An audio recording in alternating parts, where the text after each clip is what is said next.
Wake up. Wake up, little farmer inside of you all, wake up. I need the little farmer inside you all to wake up.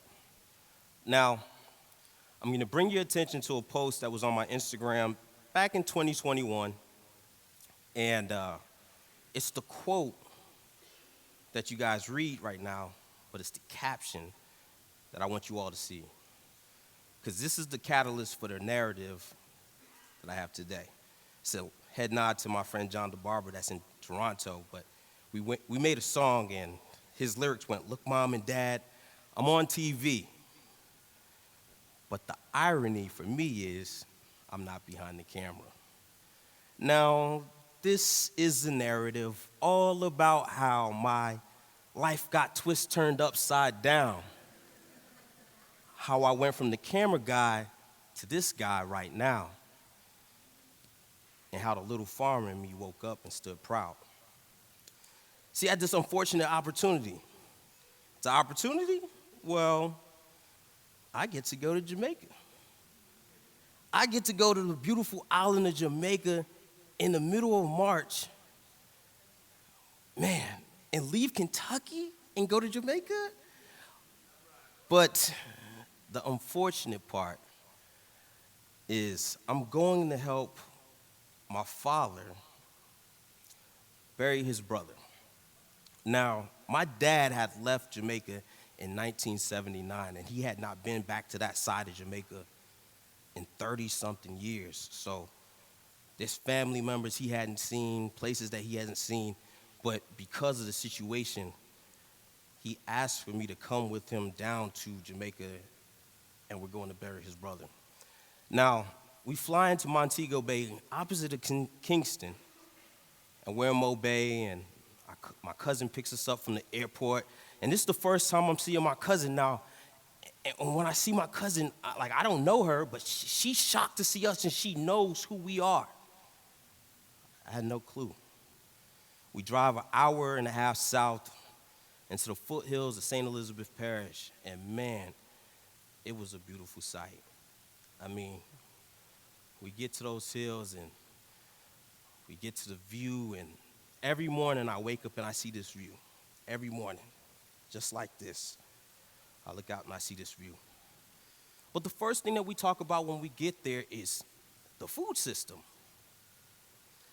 If you want fruits and you want to drink something in the morning, you must pick banana and coconuts and mangoes, and that's one side of the farm. And the chickens are all over the place, and if you want eggs, they on the other side of the farm, and they underneath this bush here.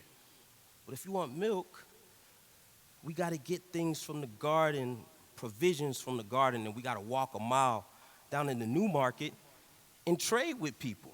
Now, this is my first time in a situation like this. I said, all right, cool, there's no problem. And she wanted to show me off, so of course we walk that mile and we trade, and people see us and they say, "Oh yeah, you was a Barnes, I can see it. But I'm gonna fast forward to the part, the alarm that went off, that woke my little farmer up. We're at the funeral now. And just the same way that you all are in here, we in the church, and it's standing room only. I mean, shoulder to shoulder. You can't move in there. You can't go down no aisles. It's none of that. It's just a straight shot to the man in the casket, and there's a reserved section in the front, but we couldn't make it. We got there late. So we standing in the back, and my cousin, she got on shades, and they call them darkers. Darkers because you can't see through them, but all you see is tears running down her face, and man, I'm telling you, whew, ain't enough Kleenex to sop up all the tears that day because of who that man was.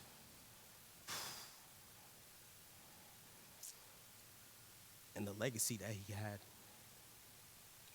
and how much the people appreciated him. It's my turn now.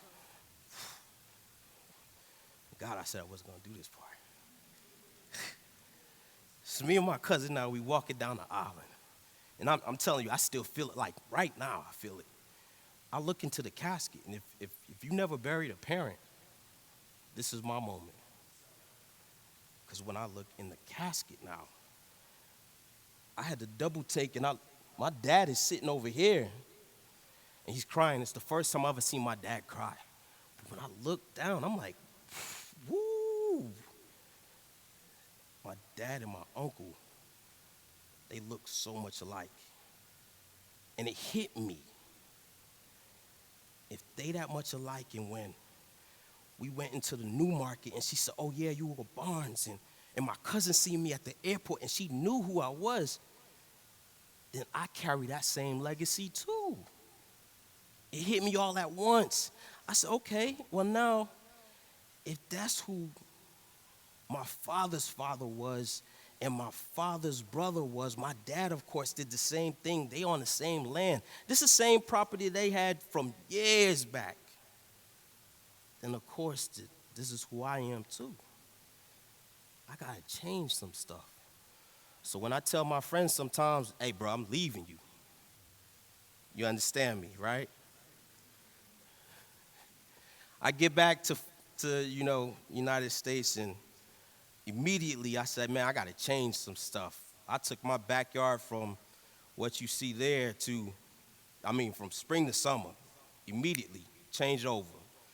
And for 7 years, it's incubating. I'm working on this backyard farm. I'm starting to change my health habits. I'm eating different, and I'm going to the gym. I'm trying to grow my stuff, and I'm conserving water because I appreciate different now. And can nobody tell me, oh, man, you look mad? You don't even know what I just went through. Still don't know what I'm going through now.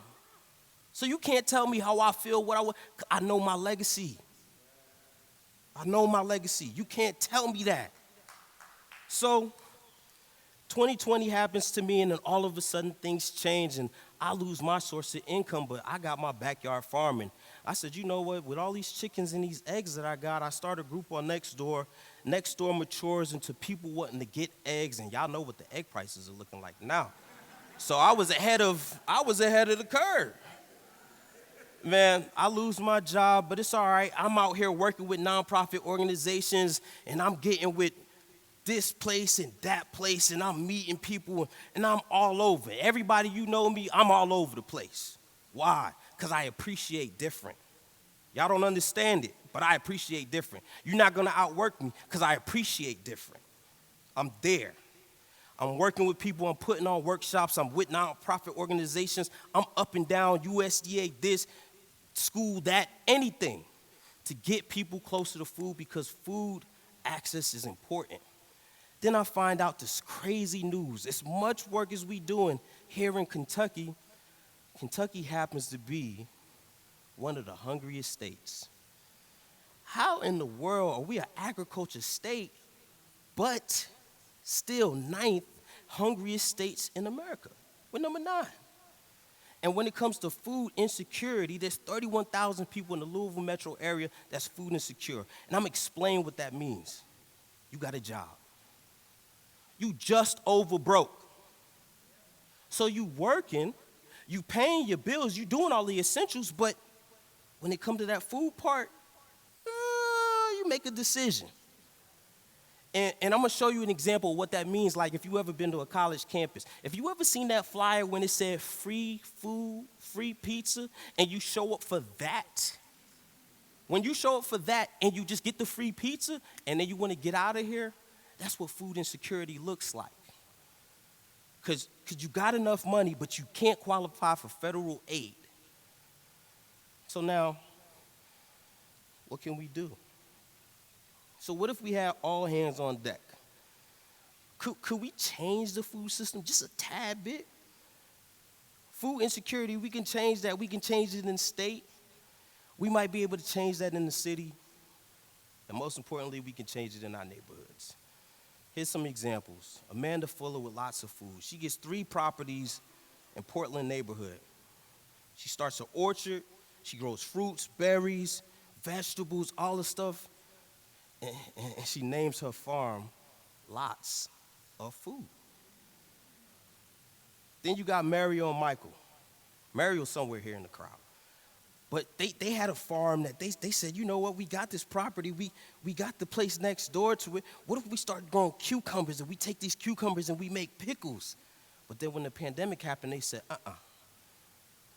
you can't even get people to get out and do something. They need that nutrition before they could even think to move. So why don't we just grow stuff and give it away for free? For free. It's Fifth Element Farm. And then you got Stephen Edwards. His house is in the West End. He got 2 properties beside his house. He decides that he wants to start to do mental health, wellness. He grows a garden, and then he started to sell plants.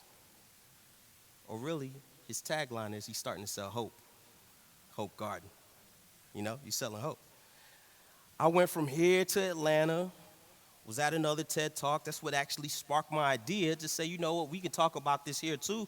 I meet Sean D'Angelo, and Sean D'Angelo is doing Everybody Eats Atlanta, where he's trying to change the food system down in Atlanta. And then I flew all the way to Arizona to meet Viral Sensation. This is Chuck Collins. He's a chicken daddy. Yeah, that's him in a tutu. But he also has fish in his backyard in Arizona. Now, I need everybody to put that together. Fish, water in your backyard in Arizona, how is this possible? Well, I'm going to tell you, there's people all over trying to do this. Everybody's trying to do this work. The USDA just dropped $7.5 million. They made it open to anybody trying to get into urban ag and innovative growing.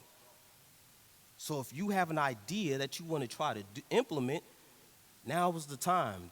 There's money out here for anybody that wants to try to aid and change the food system. Now, if you're local, go to foodandneighborhoods.org, foodandneighborhoods.org.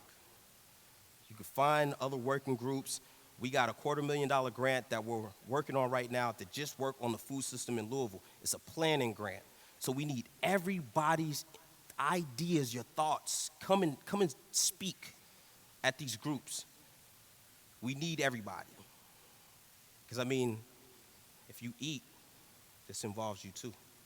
Now, if you was to ask this guy right here with that little kid, if you was to ask this guy, would he be in agriculture? 9 times out of 10, he would have told you, yeah, as a kid, I don't know about it.